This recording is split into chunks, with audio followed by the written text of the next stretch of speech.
जय Hind everyone, welcome back to rankers class 9 10th and NTSC channel. This is Kunal.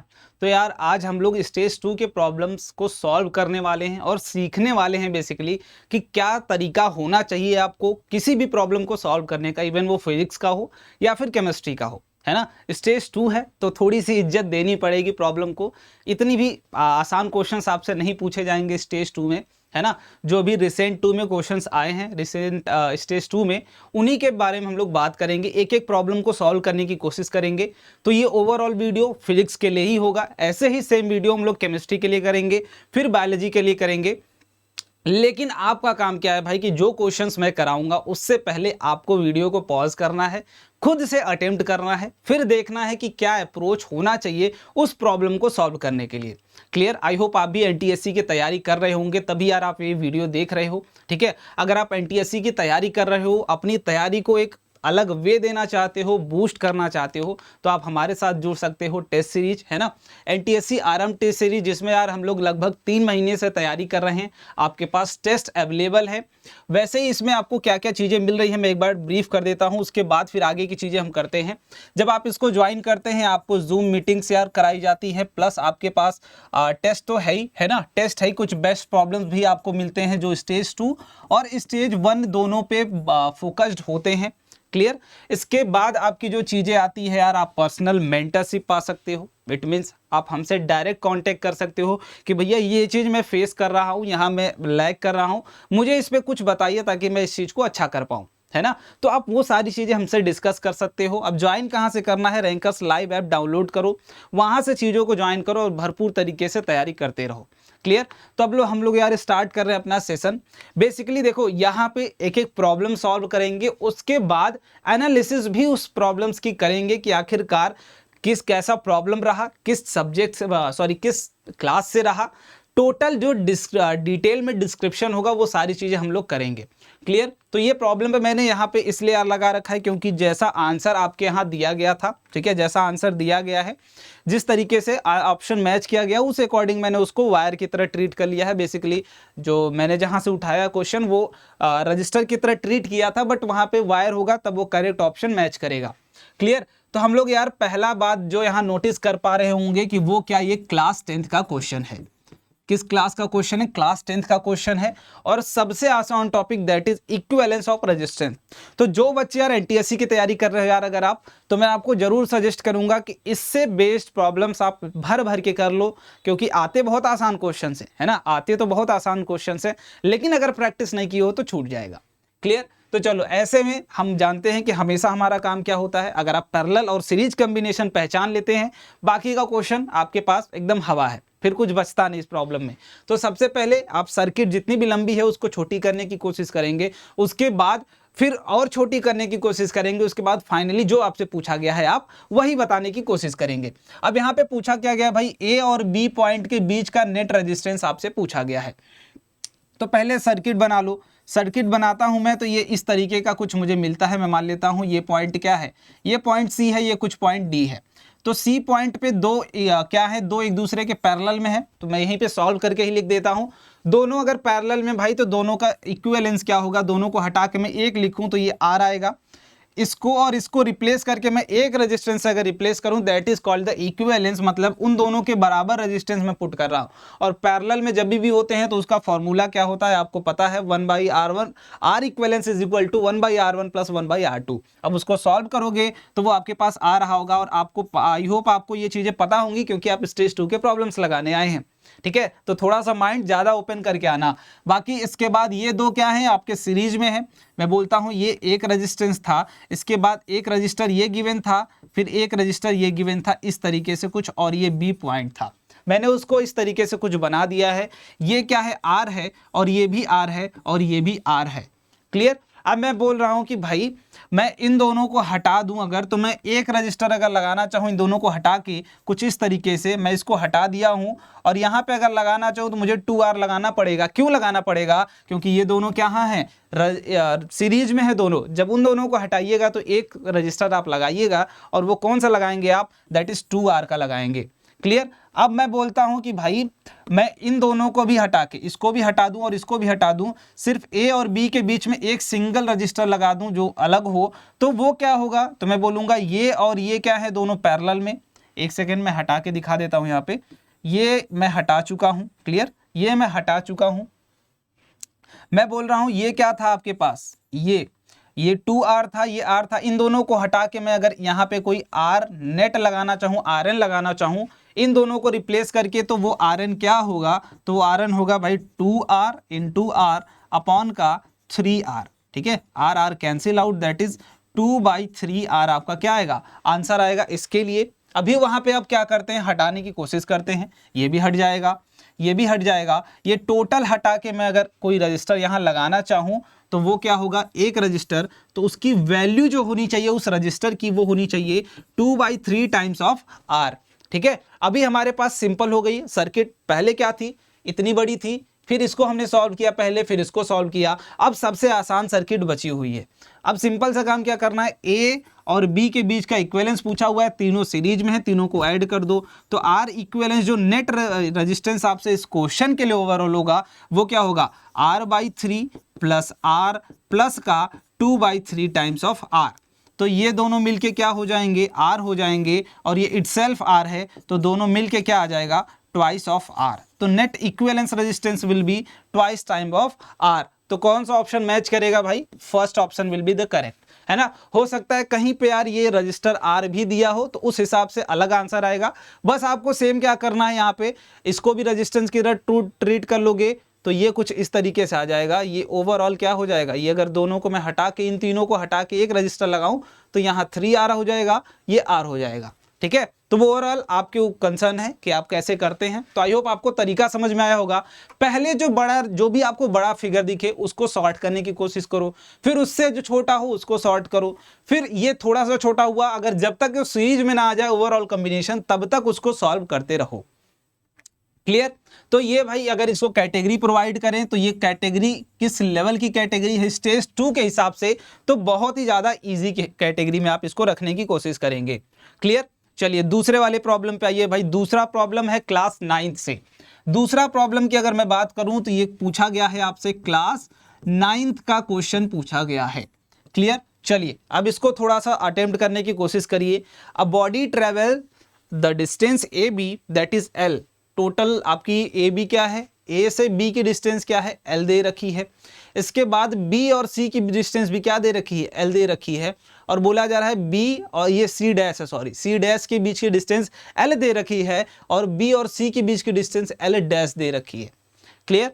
तो इसके बाद बोला जा रहा है there after it travels the B C that is equal to L dash with 1.5 meter per second and remaining CC dash with L minus L that is 0.5 meter per second. Calculate the average speed of journey assuming that body takes the same time, ये same time नहीं होगा, ये same time in traveling distance BC and CC dash. मतलब BC में जितना time आप लगाते हैं उतना ही टाइम कितने लगाते हैं आप CC डैश में टाइम लगाते हैं।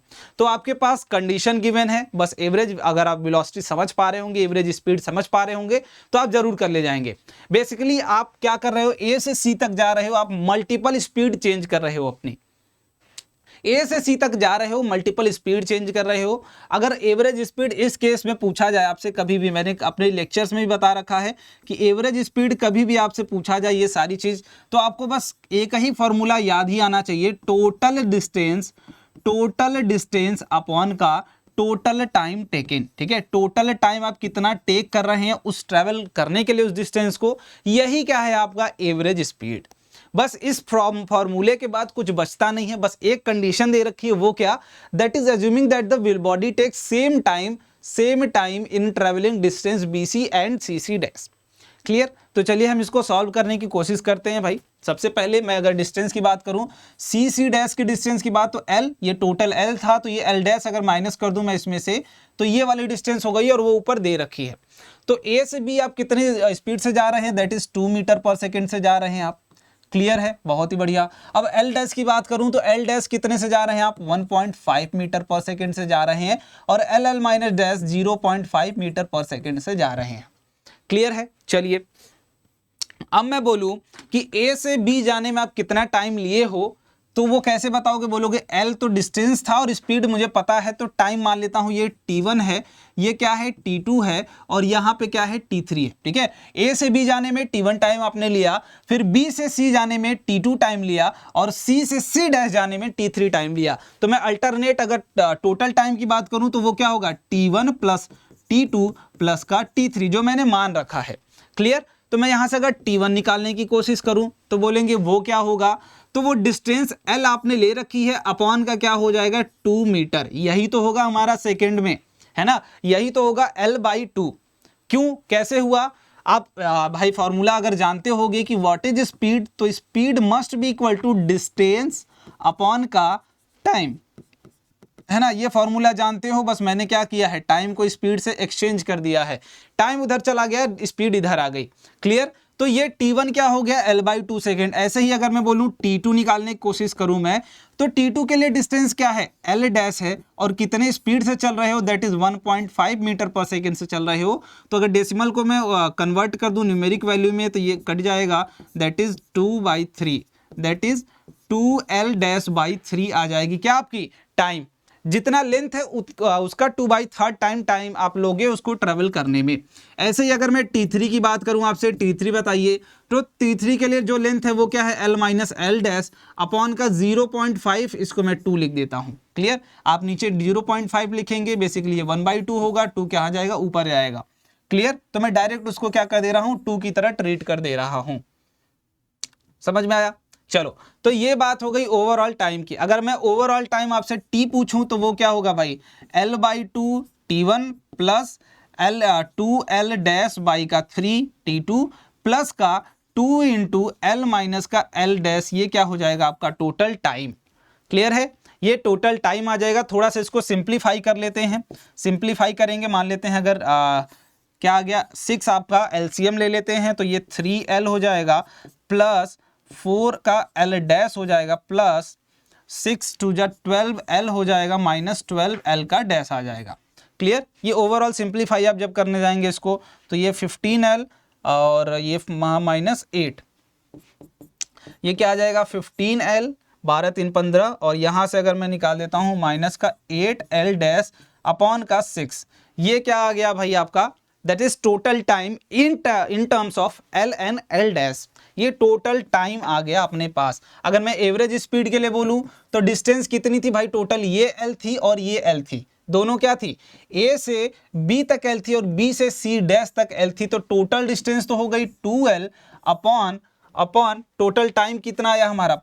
15L माइनस का 8L डैश, और यहाँ पे 6 को मैं ऊपर कर देता हूं तो ये 12 हो जाएगा। क्लियर?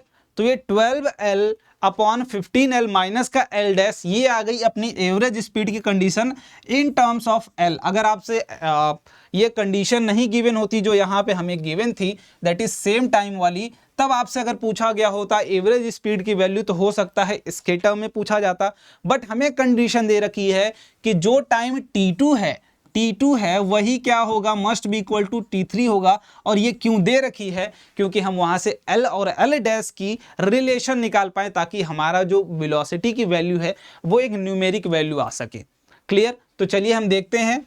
t2 क्या था? बेसिकली हमारा था 2L-/3 must be equal to 2 times of L minus का L डैश, यही तो था t2, दैट इज 2L-/3। इसके बाद t3 क्या था? 2 into L minus L dash. Clear? अब यहां से अगर मैं निकालूं L डैश और L के बीच का रिलेशन, तो यह आ जाएगा 2L dash must be equal to 6L minus का 6L डैश, और यहां से इधर ऐड कर दूं मैं तो 8L dash must be equal to 6L, और यहां से कट कर दूं तो L dash must be equal to that is 3/4 times of L। तो L डैश की जो वैल्यू आएगी वो 3/4 टाइम्स ऑफ L आएगी। मतलब ये L/4 है बेसिकली। ठीक है, जो तुम्हारा रिमेनिंग पार्ट है L डैश क्या है तुम्हारा? 3L/4। क्लियर? मतलब 3L/4 times of t1 time में चलते हैं, t2 टाइम में, और बाकी का जो L बचता है वो किस में आप चलते हैं? बेसिकली L/4 t3 टाइम में। क्लियर? तो आपको भाई एल और एल डैश के बीच की वैल्यू पता है, यहाँ से आप इसके अंदर पुट करके देख लेते हैं। मैं इसको इरेज करके थोड़ा सा हटाने की कोशिश करता हूँ यहाँ से। क्लियर, हम इसमें पुट करके वैल्यू देख लेते हैं। जो हमारी इक्वेशन हमारे पास आई थी इसमें हम पुट करके वैल्यू देखते हैं, तो ये 12L थी ऊपर, अपॉन का 15L माइनस का 8 इंटू एल डैश की वैल्यू पुट कर रहे हो 3L बाई का 4, ये कट गया 2 आ गया, और ये आ गया 12 इंटू एल अपॉन, और ये आ गया 6L, यहाँ से जाएगा 6, 9L बचेगा बेसिकली, 9L आएगा आई होप, है ना। 15L माइनस का 4 2 जा 3 2 जा 6 और 9 9 6 15। क्लियर, L कैंसिल आउट हो गया, ये भी कैंसिल आउट, 4/3, और इसको जब आप फाइंड आउट करने की कोशिश करेंगे तो ये आएगा 1.33 के अप्रोक्सीमेट। क्लियर, तो जो एवरेज स्पीड आएगी वो क्या आएगी बेसिकली 4/3 बोलिए, या फिर 1.33 मीटर पर सेकेंड। क्लियर, 4/3 या फिर 1.33 मीटर पर सेकेंड आपकी क्या आएगी, वैल्यू आएगी। तो क्वेश्चन बहुत ही लेंदी नहीं था, कुछ ज्यादा नहीं था। देखो स्टेज 2 में आपको ऐसे ही प्रॉब्लम्स मिलेंगे यार, कि आपकी जो बेसिक कॉन्सेप्ट था क्या, बस average speed is equal to total distance upon total time. बस आपको फंसाने के लिए क्या दे रखा था कि जो टाइम है दैट इज T2, जो मैंने मान रखा था B और C के बीच का, must be equal to T3, वो कौन सा टाइम है दैट इज C और C डैश के बीच का। समझ पा रहे हो, आई होप समझ भी गए होंगे। क्लियर, चलो इसके बाद अगले प्रॉब्लम पे चलते हैं भाई। इसको भी मैं मॉडरेट, चलो भाई बोल सकता हूं कि मॉडरेट कैटेगरी में रख सकते हैं। वैसे मॉडरेट क्या, इसको इजी में ही रखना चाहिए, बट मान लो अगर तुम फंस गए थे, थोड़ी सी कैलकुलेटिव पार्ट है, थोड़ा सा इधर उधर अगर कैलकुलेशन किए तो तुम्हारी पूरी चली जाएगी मेहनत, है ना। चलो इसको मॉडरेट में रख लेते हैं, कैलकुलेशन के बेसिस पे, नॉट, है ना, क्वेश्चन के लेवल के बेसिस पे नहीं रखेंगे। चलिए तीसरा, अ block of mass that is, ये भी, तो इसकी भी बात अगर आप करेंगे तो ये भी क्लास 9th का क्वेश्चन है, वो भी फ्लूइड चैप्टर का। ठीक है, फ्लूइड चैप्टर का क्वेश्चन है क्लास 9th का। A block of mass 3 kg and density rho suspended from spring balance is immersed in liquid of density ρ/3। ठीक है, आपसे बोला गया है क्या कि लिक्विड की डेंसिटी कितनी है, ρ/3। इसके बाद then the balance would read weight as, तो भाई हमसे पूछा क्या गया है, वाटर में वेट क्या होगा।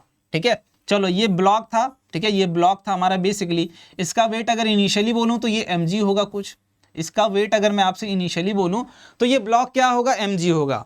ठीक है, अकॉर्डिंग टू द क्वेश्चन हम सोचने की कोशिश कर रहे हैं।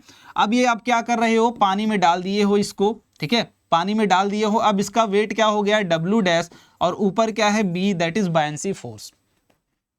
और हमने पढ़ रखा है दैट इज बायंसी फोर्स कितना होता है, लॉस इन वेट, यही तो आपने पढ़ रखा है ना।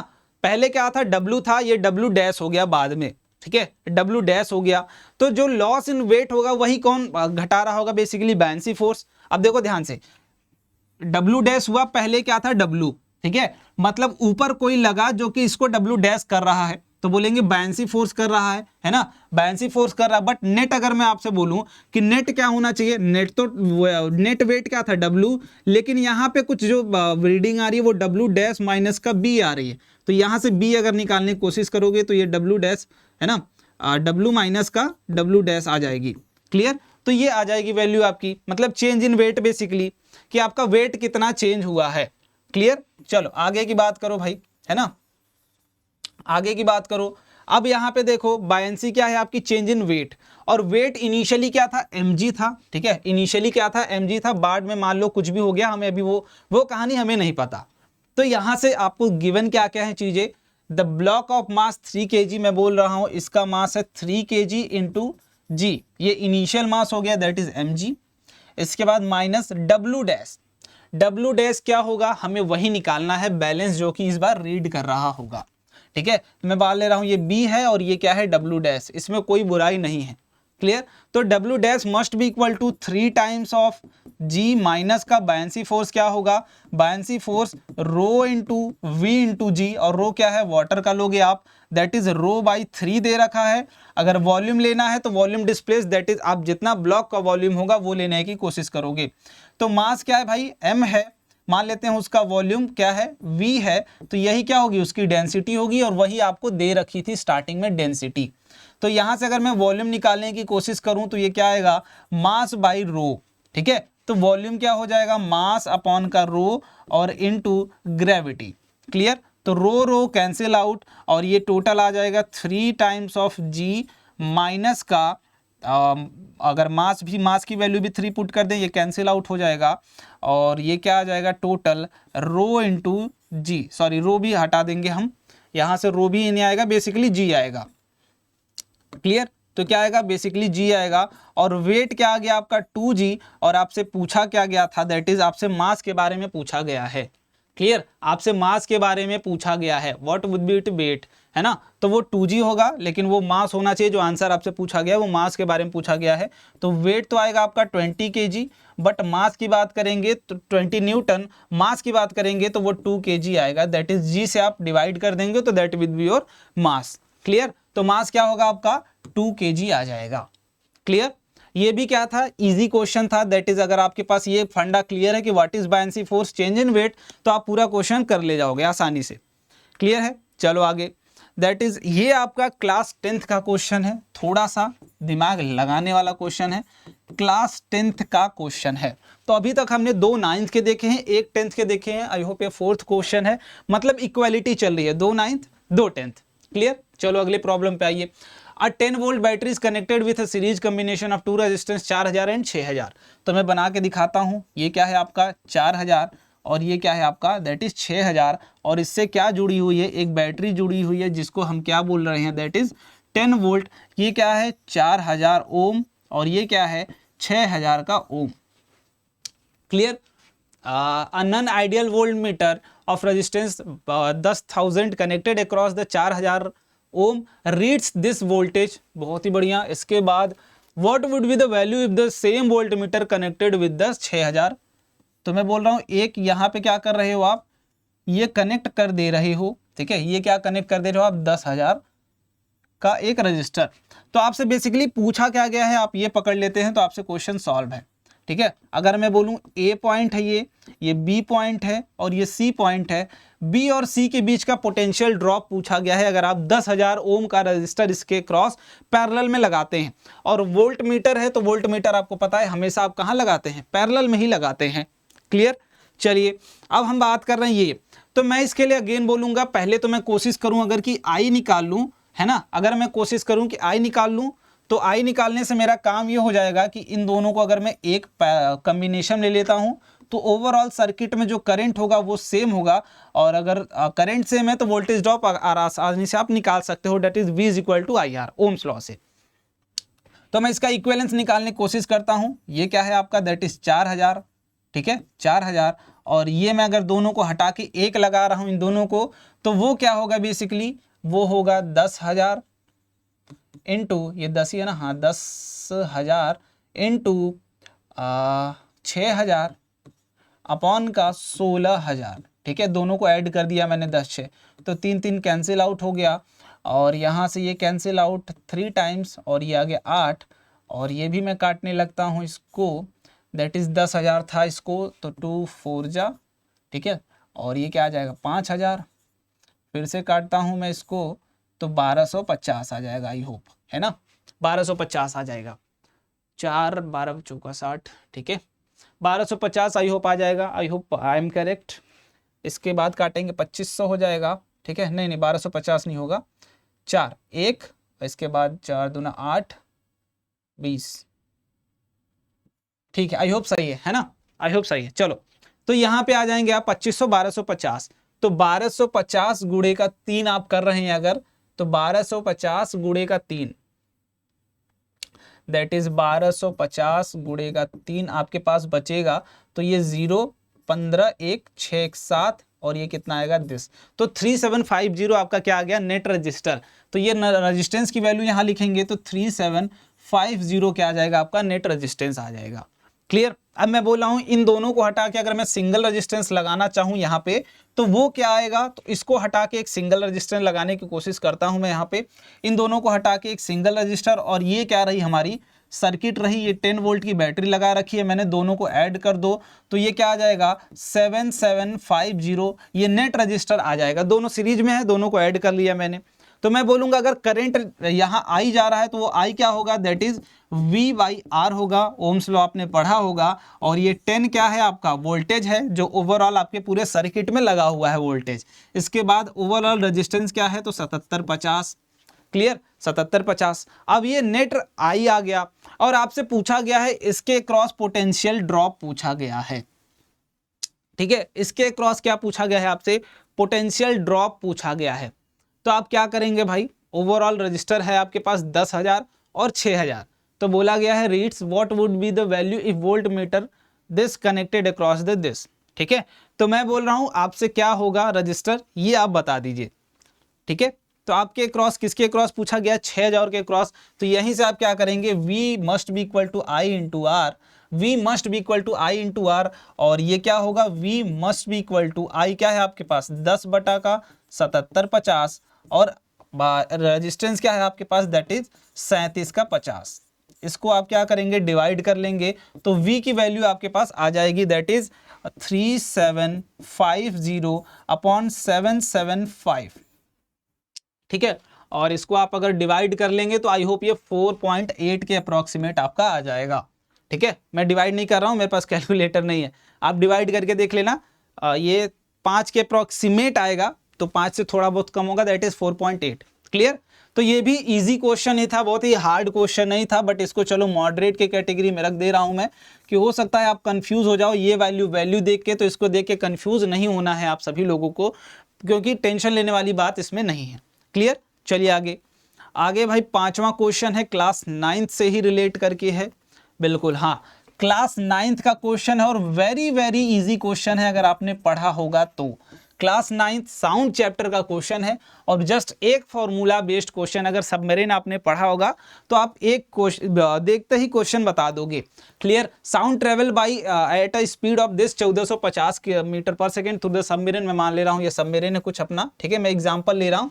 ये वाटर का ग्राउंड लेवल है, detect object around by sending a sound wave, detecting reflected sound heard after the 4 second, then the object must be at distance of. मान लो यहाँ से आपने साउंड इजेक्ट किया, ये कहाँ जाएगा, यहाँ पे सब ऑब्जेक्ट रखा था, यहाँ पे आया, इससे टक्कर खा के फिर ये वापस गया, क्लियर। और टोटल टाइम कितना लगा, दैट इज 4 सेकेंड बाद आप सुन पा रहे हैं उसकी voice after reflecting from the object, clear. यही फंडा होता था। मान लेंगे अगर आपके पास ये d डिस्टेंस था, ठीक है, d डिस्टेंस था, तो एक बार आएगी एक बार जाएगी, तो टोटल कितना डिस्टेंस हो जाएगा 2d, है ना, अगर वो v स्पीड से चल रही थी।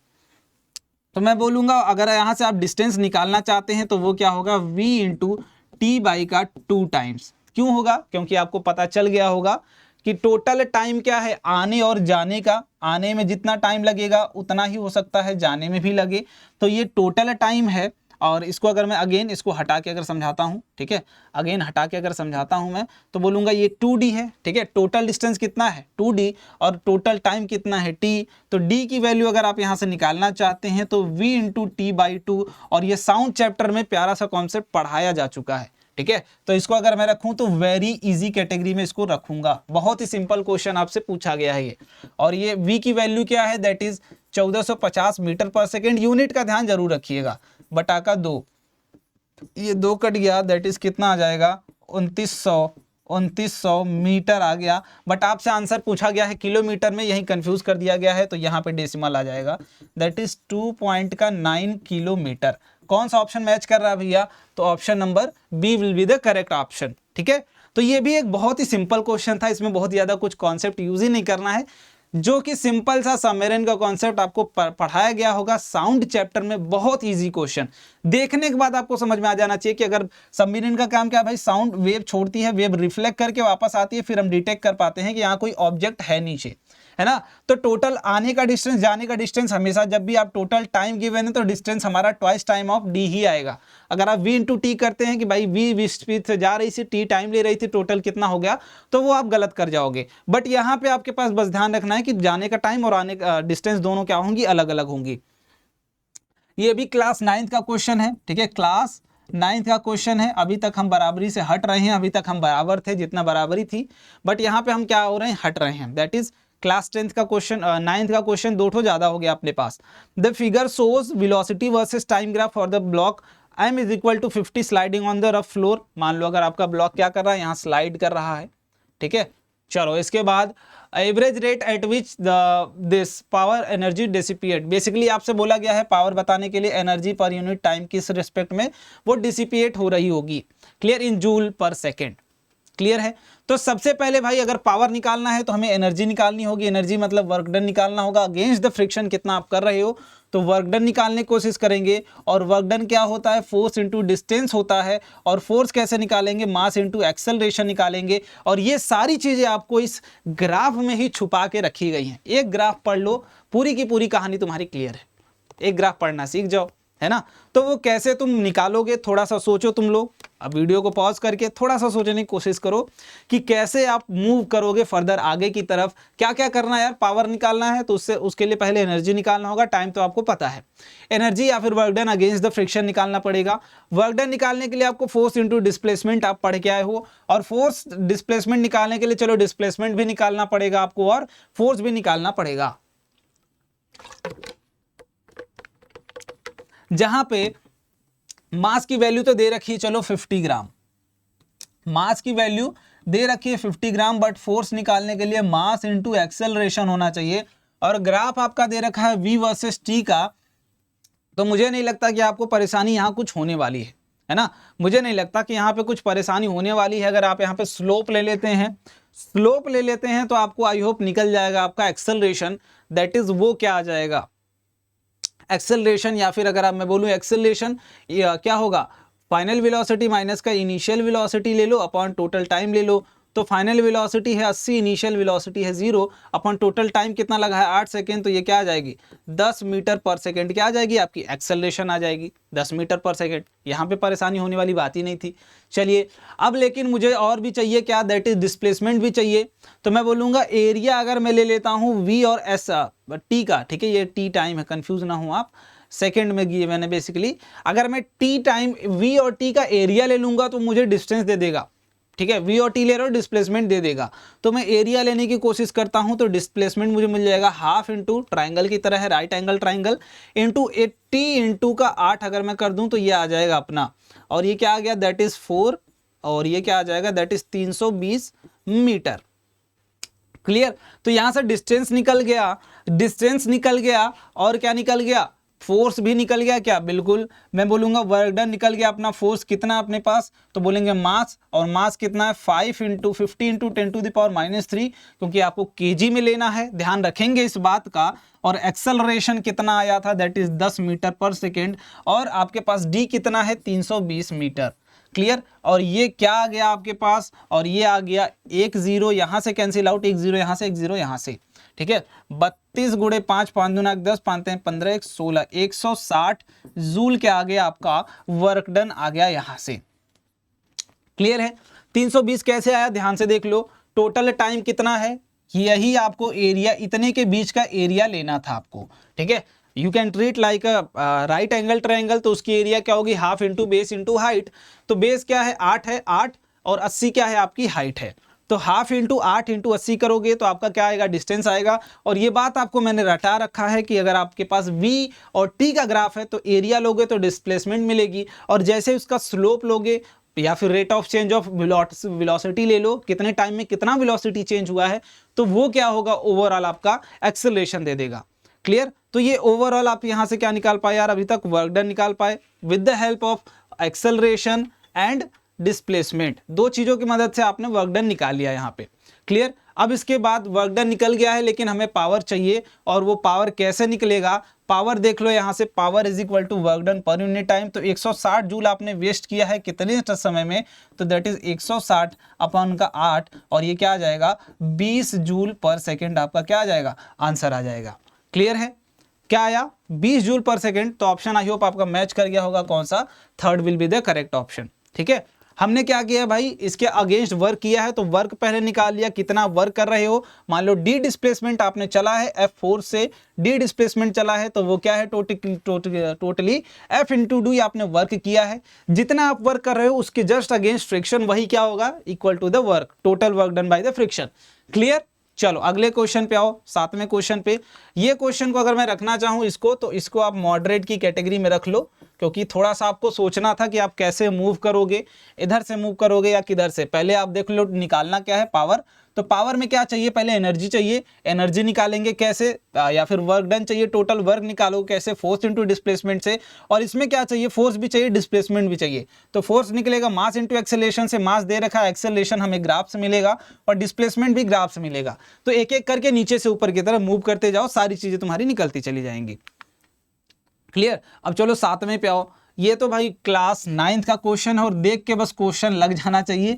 स्टेज 1 में पूछने लायक क्वेश्चन है। बेसिकली यहाँ पे बता रखा है मैंने कि मैं बोल रहा हूँ, आप बोल रहे हैं, दोनों की जो चीज़ है, जो साउंड है, वो अलग कैसे पहचानते हो, वो दैट इज डिफरेंट क्वालिटी। इस पर टाइम स्पेंड करने की जरूरत नहीं है, क्वेश्चन आप पढ़ लेना। और they have different quality. Clear. जिससे हम क्या करते हैं, बेसिकली वेव फॉर्म्स। क्वालिटी का क्या मतलब है कि different wave form having same frequency but different wave forms, है ना। आप जिससे पहचानते हो किसी दूसरे की वॉइस क्या है, किसी दूसरे की, तो वो बेसिकली क्यों, due to the change of wave forms. ये प्रॉब्लम आपका क्लास 10th का है और इस प्रॉब्लम में आपको एक बहुत ही बेसिक सी चीज आनी चाहिए, तभी आप इस प्रॉब्लम को कर पाएंगे। Cost of coal is basically 5 rupees पर केजी। आपसे बोला गया है कि जो कॉस्ट है कोल का वो 5 रुपीज पर केजी है। Clear. And produce energy of 5 millijoule, sorry, है ना, megajoule if a power station use to produce the electricity with 25% efficiency. समझ पा रहे हो, मतलब 25% इफिशियंसी का क्या मतलब है कि अगर मैं आपको 100 रुपये देता हूँ, इफिशियंसी का यही मतलब है यार, मैं आपसे अगर 100 रुपये देता हूँ तो आप सिर्फ 25% काम कर रहे हैं, मतलब 25 रुपये का काम करते हो, बाकी 75 रुपये आप कहीं किराए में उड़ा दिए, कुछ खाने में उड़ा दिए, नाश्ता पानी में, मतलब किसी न किसी चीज़ में उड़ा दे रहे हो सकता है ये हीट में उड़ा दे रहा हो या फिर किसी और चीज़ में। टोटल जितना आप 5 रुपये अगर दे रहे हो तो उसका सिर्फ 25% ही आपको काम करके ये दे रहा है। तो मैं बोलूँगा मैं रुपीज़ अगर 5 यूज़ कर रहा हूँ तो मुझे टोटल एनर्जी मिल रही है 20 मेगाजूल, ठीक है, पर केजी। ठीक है, ये इस तरीके से मिल रही है, लेकिन मेरे पास इफिशियंसी है 25% की, तो 25 इंटू 20 अपॉन का 100। क्लियर। तो ये डिवाइड कर लो या फिर इसको यहाँ से काट लोगे तो ये क्या आ जाएगा, दैट इज 5 आ जाएगा आपके पास, 5 मेगाजूल पर केजी। क्लियर। मतलब टोटल ओवरऑल अगर मैं बात करूं, है ना, टोटल ओवरऑल में बात करूं तो 5 रुपए में कितनी एनर्जी मिलेगी आपको, तो ये मिलेगी 5 मेगाजूल, है ना। 5 रुपए में अगर मैं बोलूं, क्योंकि ये भी कितना है, पर केजी के हिसाब से है और ये भी किसके हिसाब से, पर केजी से। ये आफ्टर इफिशियंसी यूज करोगे आप, है ना। ये क्या किया मैंने कि 25% इफिशियंसी है, मतलब अगर आप 5 रुपए देते हो तो कितनी एनर्जी आपके काम की होगी, बाकी जो 75% एनर्जी होगी वो क्या होगी, बेसिकली वेस्ट होगी, वो हमारे काम में नहीं आने वाली। क्लियर। लेकिन कितनी काम आएगी, सिर्फ 25%, तो 25 का ध्यान रखोगे। तो ये कितनी आ गई, 5 आ गई, मतलब 5 रुपए में आपके पास कितनी आ रही, 5 मेगाजूल आ रही है। और आपके पास पता क्या लगाना है, then the cost for producing this. तो हमें निकालना क्या है, कॉस्ट निकालना है उतने के लिए। तो बस यहां से जो ध्यान रखना है क्या कि 1 यूनिट मतलब कितनी एनर्जी चाहिए, तो वो 3.6 मेगाजूल पर आवर, ठीक है, पर केजी चाहिए। ये बेसिकली हमारी क्या है, यूनिट कि 1 unit must be equal to 3.6 megajoule. तो ये आपको आना चाहिए था, अगर ये नहीं आएगा तो आप नहीं कर पाएंगे। आपसे कॉस्ट पूछा गया है तो मैं बोल रहा हूं कि 5 मेगाजूल के लिए हमें 5 रुपए देने पड़ रहे हैं, तो 1 मेगाजूल के लिए 1 रुपए देने पड़ेंगे, तो 3.6 मेगाजूल के लिए कितना देना पड़ेगा, ये तो मैथ का क्वेश्चन हो गया, 3.6 रुपीज देनी पड़ेगी। तो कौन सा ऑप्शन करेक्ट है भाई, B will be the correct. और यही आपका ओवरऑल क्या था इस प्रॉब्लम में, दम जो थी कि 1 unit must be equal to 3.6 megajoule, यही आपकी पूरे क्वेश्चन में जो दम था। तो इसको मैं चलो इजी टू मॉडरेट की कैटेगरी में रख देता हूं कि मॉडरेट इन द सेंस कि आपको अगर वो चीज नहीं आई होगी तो आप नहीं कर पाओगे, अगर वो आएगी तो फिर ये फिजिक्स का क्वेश्चन ही नहीं बचा, ये किसका बचा क्वेश्चन, मैथ का बेसिकली बचा, जो आपके बेसिक मैथ आते हैं उस टाइप के क्वेश्चंस।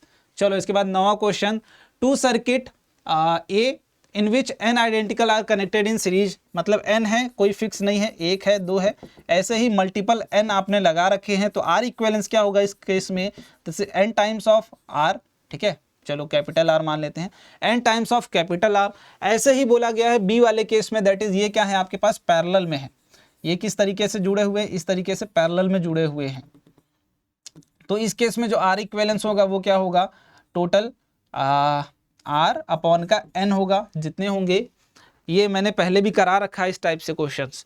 तो पूछा गया power dissipation in each bulb A, बहुत ही सिंपल क्वेश्चन है यार। अगर इसकी बात करूं, ठीक है, इसकी बात करूं तो टोटल अगर मान लो मैंने V लगा रखा है सोर्स इसमें भी और इसमें भी टोटल V सोर्स, एक चीज कुछ तो कॉमन करनी पड़ेगी दोनों के रिलेट करने के लिए, तो V मैंने कॉमन कर लिया, ठीक है, कुछ तो आपको कॉमन करना पड़ेगा।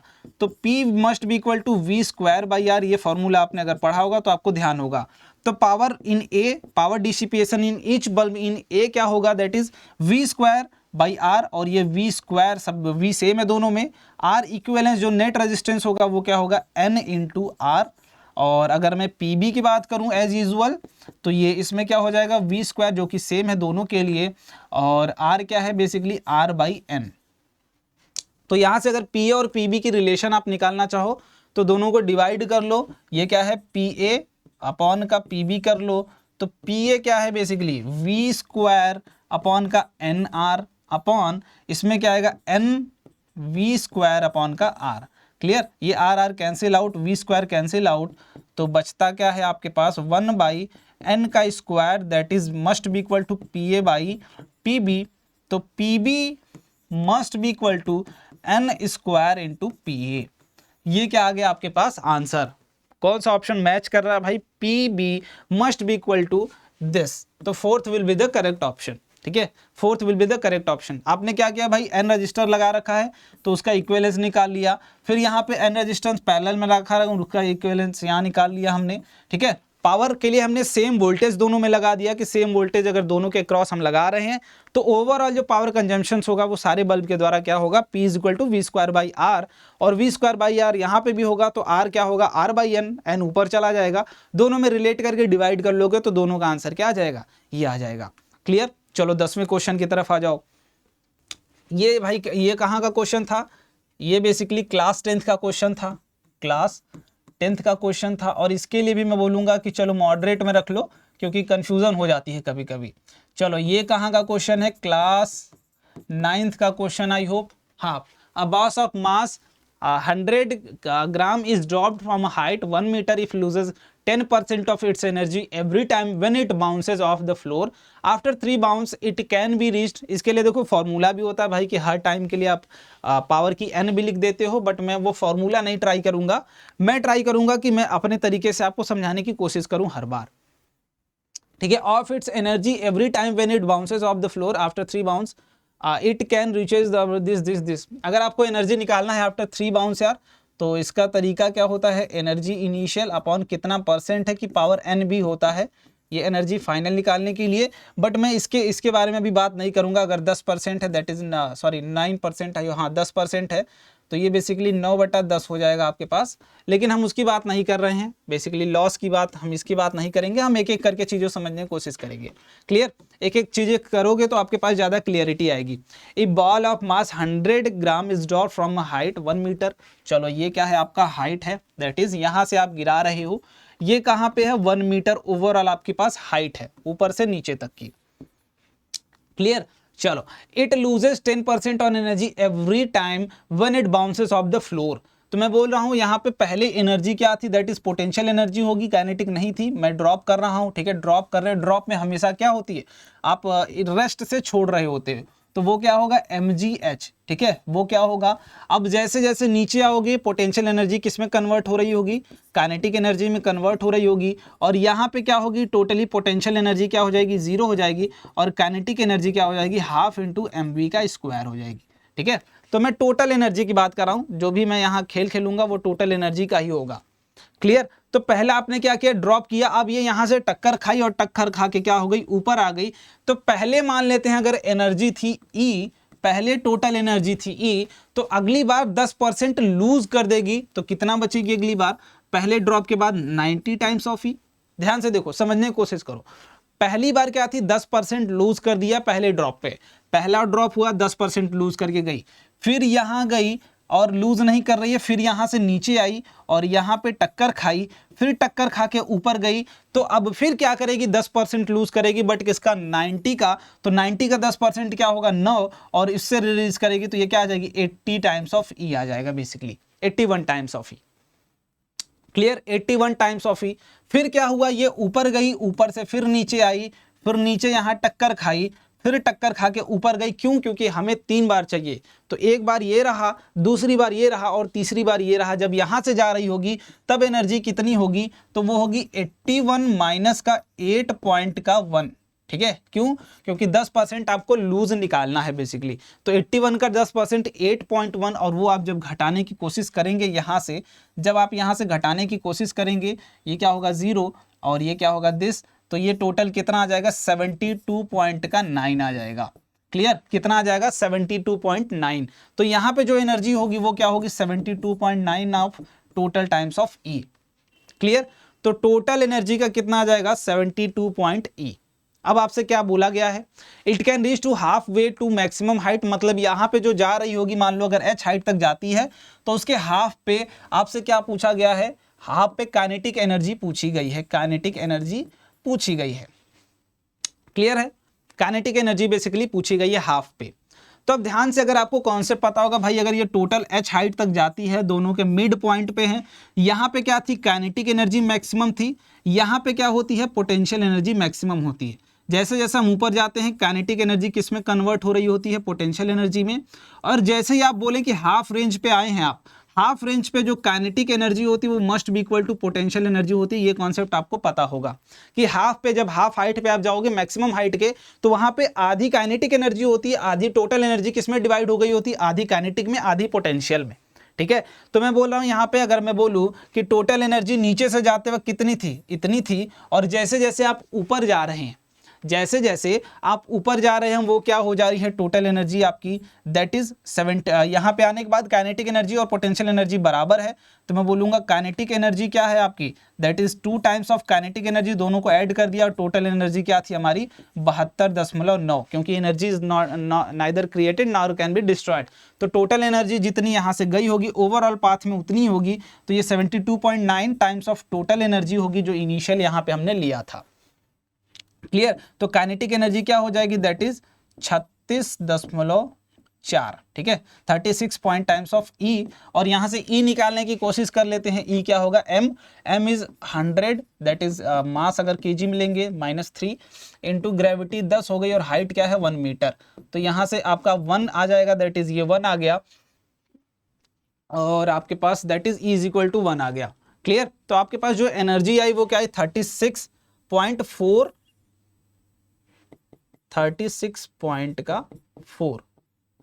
ठीक है, ये क्या आ गई भाई? बेसिकली आपकी एनर्जी आ गई, और इससे रिलेट करके अगर आप देखेंगे तो 0.36 आंसर आपका आ जाएगा। Clear? Up to 2 decimal point, मुझे लग रहा है कुछ डेसिमल का मिस्टेक है, बट ये आपकी 0.36 के आसपास आएगा। मैं परसेंटेज की बात कर रहा हूँ, ये परसेंट में है बेसिकली।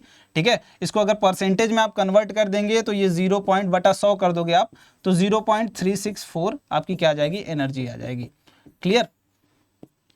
ये बेसिकली परसेंटेज में हमको कन्वर्ट करना पड़ेगा उसे, तो आप बटा 100 कर लोगे आप। ये हमेशा मैं 100 के पार्ट में आपको बता रहा था, ये 100 के पार्ट में था, तो बटा 100 कर लोगे आप, आपका आंसर आ जाएगा ये वाला। क्लियर? आई होप आपको कॉन्सेप्ट समझ में आ गया होगा। बाकी आप ये परसेंटेज वाला खेल जो होगा वो समझ लेना। क्लियर? ये बटा 90/100 होगा। यहाँ अगर मैं इसको ऐसे दिखाने की कोशिश करूँ तो ये किसका होगा? इतना बटा 100 होगा, और ये कितना होगा? इतना बटा 100 होगा। ठीक है, परसेंटेज के टर्म में मैं समझा रहा था, तो आई होप आपको ज़्यादा कनेक्टिविटी आई होगी। तो बटा 100 कर लोगे तो आपका आंसर आ जाएगा। क्लियर है? चलो अगले क्वेश्चन की तरफ। तो ये भी थोड़ा सा मैं बोल सकता हूँ कि मॉडरेट में रख सकता हूँ।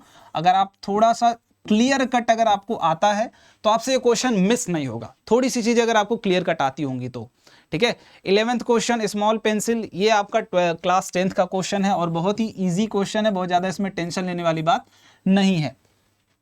ठीक है, आपके पास क्या है? कॉनकेव मिरर है बेसिकली, और बोला गया है उसकी जो कॉनकेव मिरर लेंथ, एक पेंसिल रखी गई है लेंथ जिसकी 10 centimetre is kept along the axis of concave mirror of radius of curvature 40 centimetre. ये क्या है? बेसिकली आपकी जो लेंथ है ये 40 सेंटीमीटर दे रखी है आपकी, क्या? That is radius of curvature. इसके बाद क्या दे रखा है? स्टिप दिस, तो ये फोकल लेंथ क्या हो जाएगा? फोकस ये हो जाएगा टोटली 20 सेंटीमीटर, और पेन आपने ले रखा है दैट इज 10 सेंटीमीटर, और आप उसके निब को टच कर रहे हैं कहाँ से? पोल से टच करते हुए यहाँ पे रखे हो। तो मान लो ये क्या है? आपका पोल है, इस तरीके से कुछ आपकी पेन आपने रखी हुई है। ठीक है, पेंसिल आपने इस तरीके से रखी हुई है, जो कितनी है? 10 सेंटीमीटर लॉन्ग है। क्लियर, ये कुछ आपने रखा हुआ है। Tip touching the mirror. अब देखो मिरर के हिसाब से अगर देखोगे यार, तो मैं अगर बात करूं तो ये ओवरऑल इमेज, जो इमेज फॉर्मेशन की बात करोगे तो कॉनकेव के केस में हमेशा हमें क्या मिलता है, रियल मिलता है। बट जब भी पोल और फोकस के बीच में ऑब्जेक्ट होती है तो चीज़ें क्या हो जाती है, वर्चुअल हो जाती है।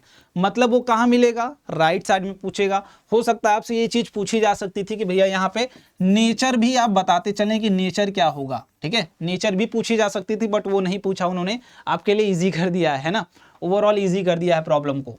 तो अगर मिरर के रिस्पेक्ट में देखोगे तो ये कुछ इसी तरीके का बनेगा डायग्राम। बाकी इसके बाद की चीज़ें नहीं बनेंगी क्योंकि ये ओवरलैप कर जाएंगी, ये पूरी बॉडी क्या करेगी, ओवरलैप कर जाएगी। हमें बस यही निकालना है, ये डिस्टेंस निकालना है जो कि v होगी। और ये आप कैसे निकालोगे, हमें क्या है, टोटल डिस्टेंस पता है। मतलब मैं बोल दूं कि अगर टोटल जो मैक्सिमम लेंथ है वो 10 सेंटीमीटर है तो u इज इक्वल टू आप क्या पुट कर लेंगे, 10 सेंटीमीटर पुट कर लो, और यहाँ से v की वैल्यू आपकी निकल जाएगी टोटल लेंथ ऑफ ऑब्जेक्ट। और यही हमें बताना था। क्लियर, तो बस आप मिरर फॉर्मूला यूज कर दो, 1/v plus 1/u must be equal to 1/f। अब यहाँ पे जो काम आएगी चीज वो क्या आएगी, साइन कन्वेंशन काम आएगी। साइन कन्वेंशन जितना प्रॉपर तरीके से आपको याद होगा, आप बढ़िया तरीके से चीजें निकाल पाएंगे।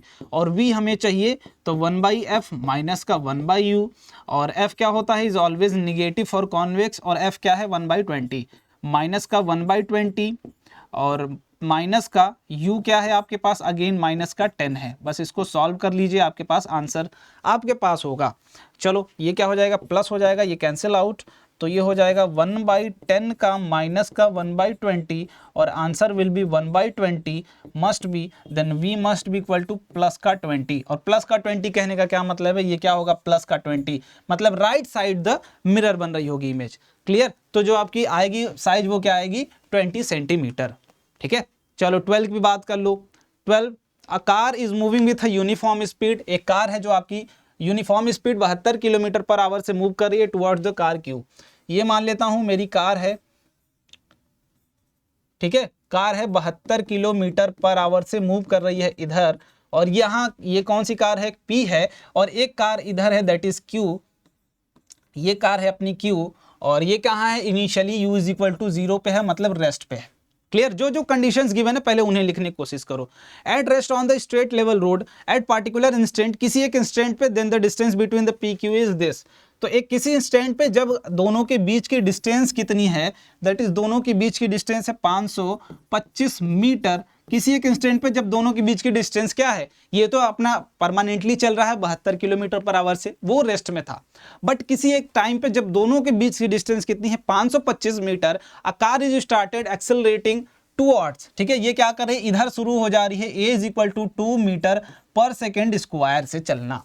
Clear, towards p। क्लियर है, चलिए find the distance travelled by the q and this. मान लो मैं बोल रहा हूँ ये चलते चलते दोनों यहाँ पे मिल जाते हैं, दोनों आके, ठीक है, ये दोनों क्या कर जाते हैं, यहाँ पे मिल जाते हैं आने के बाद। तो अगर हम बोल लो कि ये x चली हैं, ठीक है, ये x चली हैं, तो ये कितना चले होंगे, 525 माइनस का x चलेंगे, यही तो चलेंगे टोटल। ठीक है, अगर ये x चले हैं वो 525 माइनस x चलेंगे, तो हमें यही निकालना है भाई कि दोनों लोग चले कितना है बेसिकली। ठीक है, p और q दोनों का निकालना है। तो मैं बोल रहा हूं भाई कि मान लो x चला है इन्होंने, ठीक है, मान लो कि x डिस्टेंस चला है इन्होंने, और x1 इन्होंने चला है और x2 इन्होंने चला है। ध्यान से देखो, मान लो x1 इन्होंने चला है, x2 इन्होंने चला है, तो x1 जो होगा must x1 plus x2 must be equal to 525, यही होना चाहिए। ठीक है, यही होना चाहिए। पहली इक्वेशन जो मैं यहां से निकाल के लाया हूं कि x1 plus x2 must be equal to 525, क्योंकि दोनों के बीच की डिस्टेंस ही उतनी थी जब दोनों स्टार्टिंग में चलना स्टार्ट किए थे। क्लियर है, चलिए ये बात भी क्लियर हो गई। अब अपने पास है दैट इज कि ये चल रहे हैं that is 72 kilometre per our से, और ये चल रहे हैं अपना एक्सेलरेशन दिस से। ठीक है, तो मैं बोल रहा हूं क्या, दैट इज ये है अपनी x1 निकालने की कोशिश करूंगा अगर मैं, तो मैं मान रहा हूं दोनों लोग भाई यहाँ पे जब भी आओगे, पहले क्या थी, ये यहाँ था, यहाँ पे आया, ये यहाँ था, यहाँ पे आया, तो टाइम जितना इनको लग रहा होगा t, उतना ही टाइम तो इनको भी लगेगा। क्यों, क्योंकि यहाँ से चल के यहाँ आए, फिर यहाँ से चल के यहाँ आए, एक ही समय पे दोनों लोग स्टार्ट किए थे और एक ही जगह दोनों लोग पहुंचे, तो दोनों लोग यहाँ से यहाँ जाने के लिए टाइम कितना लेंगे, t ही लेंगे। तो x1 क्या हो जाएगा, दैट इज x1 हो जाएगा आपका 72 इंटू 5/18 कर लो, ठीक है, क्योंकि किलोमीटर पर आवर में है ना, तो 5/18 कर लोगे तो ये दिस और ये 4 टाइम्स आ जाएगा 20, ठीक है। तो इसको मैं हटा के लिख देता हूँ डायरेक्ट 20। मैं क्या कर रहा हूँ यार, उसको किलोमीटर पर आवर को मीटर पर सेकंड में कन्वर्ट कर दे रहा हूँ, क्योंकि हमारे काम की चीज़ वही है, ठीक है। x1 मस्ट बी 20, इसको मैंने क्या किया है 20 मीटर पर सेकंड में कन्वर्ट कर लिया है, क्लियर। तो 20 इंटू टी क्या हो जाएगा, बेसिकली इसके लिए डिस्टेंस जो इसने चली है। अब इनकी बात करूँ तो इनके पास कोई वेलोसिटी नहीं कांस्टेंट, बट ये क्या है, s is equal to ut plus half A T square होना चाहिए, बट u क्या है इनिशियली 0 था, और हाफ इंटू ए क्या है इनके पास 2 है इंटू टी का स्क्वायर, तो 2 कैंसिल आउट हो गया, मतलब जितना चले होंगे टी टाइम में डिस्टेंस, मान लेता हूं मैं टी टाइम में इन्होंने कितना चला है, तो वो क्या है s is equal to half into, और वो x2 डिस्टेंस चला है टोटल, तो ये कितना चला है T square must be equal to 525 होना चाहिए। ये पहली इक्वेशन थी हमारी। अब यहाँ से क्वाड्रेटिक बन गया है, टी स्क्वायर प्लस का 20t माइनस का 525 मस्ट बी इक्वल टू 0 होना चाहिए, और यहाँ से जब भी आप देखेंगे तो आपके पास t must be equal to 15 आ जाएगा। इसको सॉल्व कर लेना, t की वैल्यू आ जाएगी 15 सेकेंड, क्लियर। t की वैल्यू क्या आ जाएगी 15 सेकेंड आ जाएगी, और यहाँ से अगर q के द्वारा चला गया डिस्टेंस आपको निकालना है तो पहले आपको x निकालना पड़ेगा, और वो x क्या होगा, तो x must be equal to 20 into 15 that is must be equal to 300, जो ये x की वैल्यू होगी, और ये x हमें निकालना है 525 माइनस x, तो x2 must be equal to 525 minus का x must be equal to 300 minus this, तो 225 आ जाएगी आपकी 225 मीटर, क्लियर। तो कोई ऑप्शन है 225 दूसरा। अब देखो जिसको ना समझ में आए ध्यान से समझ लो यार, ठीक है, जिसको ना समझ में आए ध्यान से देख लो। P एक समय पे चल रहा था, हमेशा से ही चल रहा था बेसिकली 20 मीटर पर सेकेंड से, ये रुका हुआ था, क्यों रुका हुआ था। अब एक समय पे बोला गया है कि दोनों चलना स्टार्ट करते हैं एक दूसरे के अपोजिट, लेकिन तब उन दोनों के बीच का डिस्टेंस था 525। मैंने बोला ये दोनों शुरू किए एक समय पे और एक जगह कहीं आके इस पॉइंट पे मिलते हैं, ठीक है। तो हो सकता है इसने x2 डिस्टेंस चला हो और इसने x1 डिस्टेंस चला हो वहां से यहां तक आने में, बट दोनों को टाइम सेम लगेगा, क्योंकि दोनों सेम टाइम पे चलना स्टार्ट करना और सेम टाइम पे मिल रहे हैं, तो time will be the same, clear. अब इसके बाद मैं बोल रहा हूं भाई दोनों का डिस्टेंस तो जितना ये चलेगा उतना ही ये चले, मान लो कुछ दूसरा चला तो दोनों को ऐड करके ओवरऑल 525 आना चाहिए था, ठीक है। इसके पास कोई एक्सेलरेशन नहीं है, तो ये मान लेता हूं अगर x is equal to ut plus half A T square, तो u इंटू टी हो गया, u कितना था 20 था, और plus half A t, a क्या है 0 है, तो ये टोटल टर्म 0 हो जाएगा, तो हाफ इंटू यू टी क्या हो जाएगा, दैट इज 20 इंटू टी आ गया, ये x1 की वैल्यू। और यहाँ से हाफ इंटू ए, यहाँ ये इनिशियली क्या था रेस्ट में था, हाफ इंटू ए इंटू टी स्क्वायर लगा के यहाँ से s की वैल्यू क्या आ गई, दैट इज t का स्क्वायर आ गई, क्लियर। तो s की वैल्यू यहाँ से t का स्क्वायर और s की वैल्यू यहाँ से 20 इंटू टी, तो दोनों को ऐड कर लो, ओवरऑल जो आएगी वो क्या आएगी 525, क्योंकि दोनों के बीच की इनिशियल डिस्टेंस क्या थी 525 थी, तो ओवरऑल ये इक्वेशन क्वाड्रेटिक में बन गई। अब इसको सॉल्व कर लो मैथ वाला पार्ट, और सॉल्व करोगे तो 15 सेकेंड आएगी, जो 15 सेकेंड बाद दोनों एक दूसरे से मिल रहे होंगे। 15 सेकेंड आ गई, और 15 सेकेंड से हम यहाँ पे x की वैल्यू निकाल लेंगे, वो क्या होगी 20 इंटू टी। अगर ये 300 चली है तो ये 525 माइनस 300 चलेगी, वो क्या होगा 225, क्लियर। चलो अब लास्ट क्वेश्चन थोड़ा सा ये है रिलेटिव वेलोसिटी का कॉन्सेप्ट, जो आप स्टेज 2 के लिए पढ़ना पड़ेगा आपको, ठीक है। ये क्लास 9th का ही क्वेश्चन है, क्लास 9th का। तो मैंने मेजरली जो देखा स्टेज 2 में क्लास 9th का पोर्शन ज़्यादा रहा है, लगभग 60%। आपसे क्वेश्चंस किससे पूछे गए फिजिक्स के लिए, तो वो क्लास 9 से ही पूछे गए हैं, और ये थोड़ा सा अच्छा क्वेश्चन है, इसको हम मॉडरेट क्वेश्चन में रख सकते हैं, मॉडरेट लेवल में, ठीक है, मॉडरेट लेवल में। बट इसके लिए मैं ओवरऑल आपको कॉन्सेप्ट बताऊंगा आपको कैसे चीजें करनी है, ठीक है। Swimmer can swim in still water at a speed of 15 kilometre per our. मान लो अगर ये वाटर स्पीड है आपकी, ये स्विमर क्या है तैर पा रहा है, इस तरीके से कुछ तैर पा रहा है इधर, वो भी 15 किलोमीटर पर आवर की स्पीड से, ठीक है। जब क्या है रिवर रेस्ट में है, सब कुछ स्टिल रेस्ट में है, क्लियर। इसके बाद a river is flowing at, मान लो अब क्या हो रही है, जो धारा है रिवर की वो भी बह रही है एक बार इधर कितने से 5 किलोमीटर पर आवर से।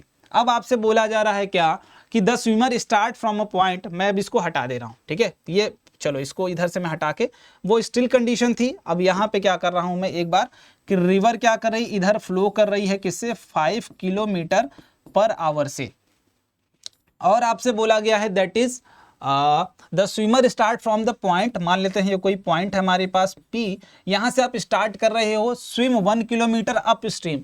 अप स्ट्रीम का कहने का क्या मतलब है, जिधर रिवर है उसके जस्ट अपोजिट, ठीक है, जिधर रिवर है उसके जस्ट अपोजिट। तो यहाँ से तुमने मान लो ये आपकी मुंडी है, ठीक है, यहाँ से आप स्टार्ट कर रहे हो और टोटल कितना चल रहे हो, तो यहाँ से यहाँ की डिस्टेंस के बीच है आपके पास 1 किलोमीटर आप क्या कर रहे हो, स्विम कर रहे हो टोटल, यहाँ से यहाँ तक जहां से आपने स्टार्ट किया है वहां से 1 किलोमीटर आप अप स्ट्रीम चल रहे हो, then return by swimming down. फिर आप क्या कर रहे हो, यहाँ से फिर यहाँ से आप स्टार्ट कर रहे हो इधर और 1 किलोमीटर अगेन ट्रेवल करके यहाँ तक जा रहे हो। तो टोटल एवरेज स्पीड पूछी गई है। यहाँ पे भी टोटल एवरेज स्पीड के लिए आपको पता होना चाहिए अगेन कि average speed must be equal to, average speed must be equal to total distance upon का टोटल टाइम, ठीक है। अगेन क्या होगा, यही होगा, इसके अलावा कुछ और फॉर्मूला लगाना ही नहीं।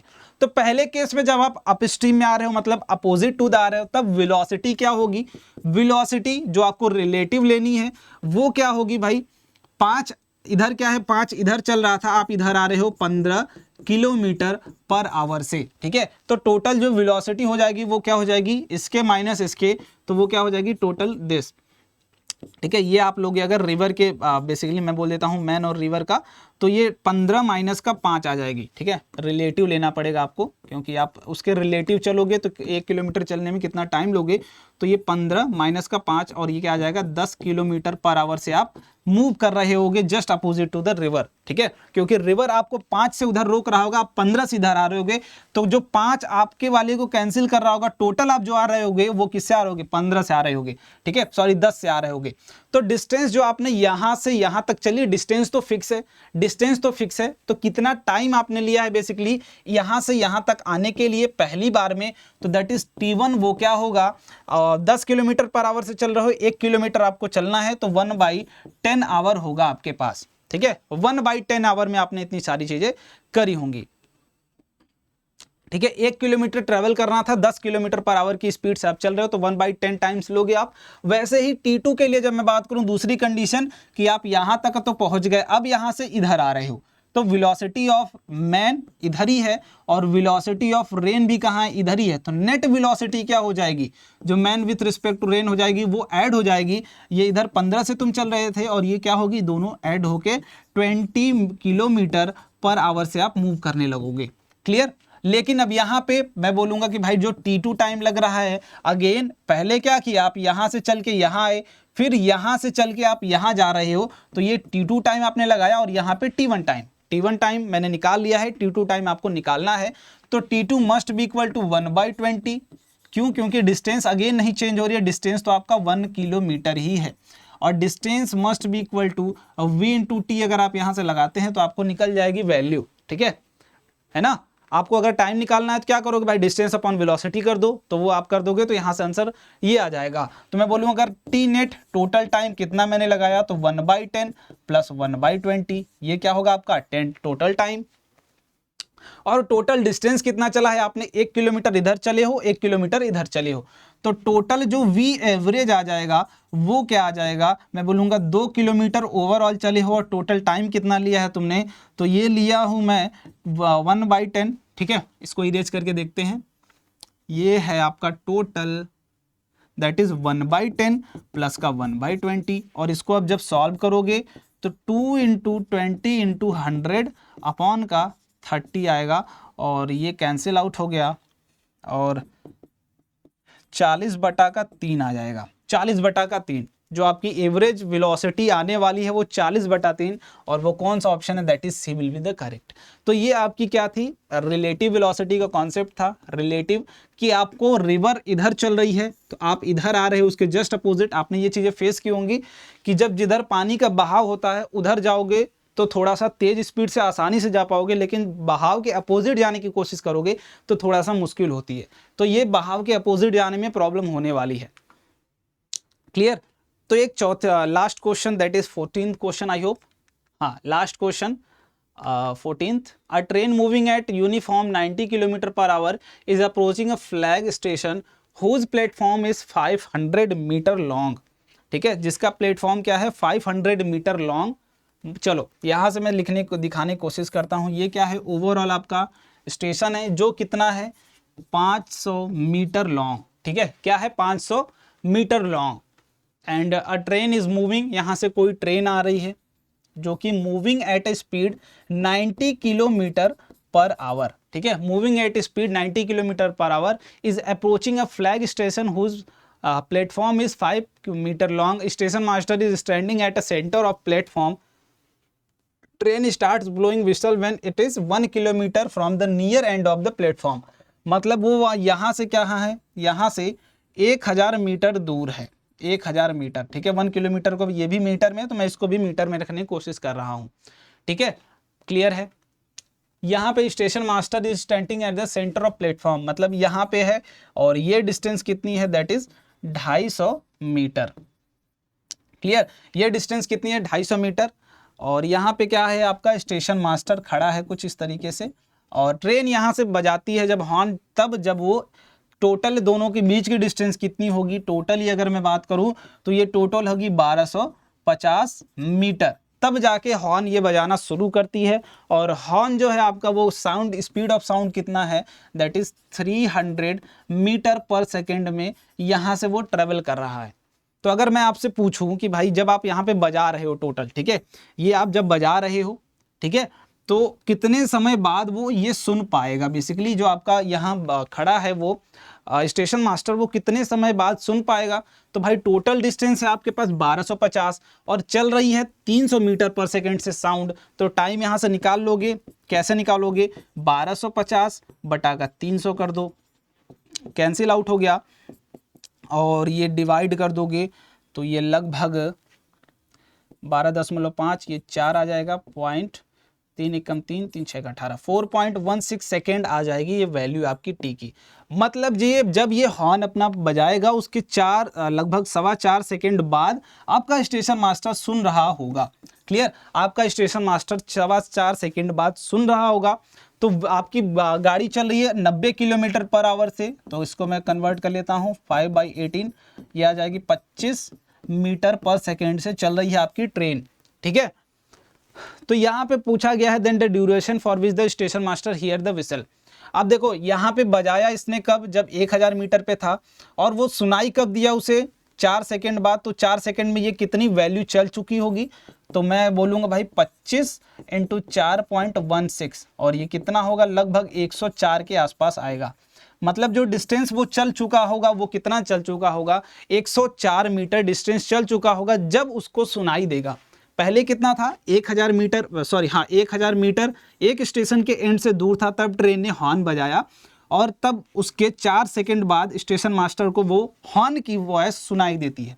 उतने देर में ट्रेन कितनी डिस्टेंस चल जाएगी, 104 metre, because it is 25 metre पर सेकेंड, 25 मीटर पर सेकेंड की स्पीड है।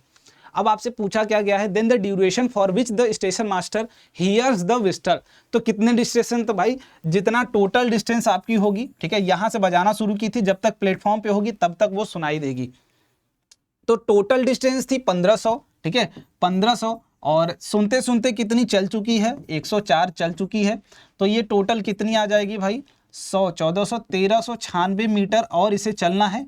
और कितने स्पीड से ये चल रहा है, दैट इज आपकी स्पीड है कितनी, 25, इससे डिवाइड कर लेना, आपका आंसर आ जाएगा कितने समय तक वो सुन पाएंगे, क्लियर, कितने समय तक सुन पाएंगे, इसको डिवाइड कर लेना, आंसर आपके पास आ जाएगा, क्लियर। अब मुझे आंसर नहीं पता है यहाँ पे, बट आंसर आप देख लेना कि कितना आएगा। आई होप बी या ए में से कोई आंसर आपके पास आने वाला है इसको डिवाइड करने के बाद, क्लियर। टोटल डिस्टेंस 1500 मीटर तक इनको सुनाई देगी भाई, वहां से यहाँ तक, वहां पे प्रेस किया था उसने चलना, बट ओवरऑल जब तक सुनाई दिया वो कितना डिस्टेंस ट्रेवल कर चुका था, आपका यहाँ तक चल चुका था मान लो 104, तो इतने दूर जब तक वो चलेगा तब तक इनको हॉर्न सुनाई देगा, और वही आपको क्या करना है, डिस्टेंस निकाल लेना है, और उसको स्पीड से, कितने स्पीड से चल रहा है 2500, उससे डिवाइड कर लोगे तो आपके पास आंसर आ जाएगा, क्लियर। तो ये रही चीज़ें। अगर हम एनालिसिस की बात करें भाई, तो हमें पेपर 2 तरीक़ों में बांटना था, क्लास 9th में और क्लास का 10th में बांटना था। फिजिक्स की पेपर की बात मैं कर रहा हूं।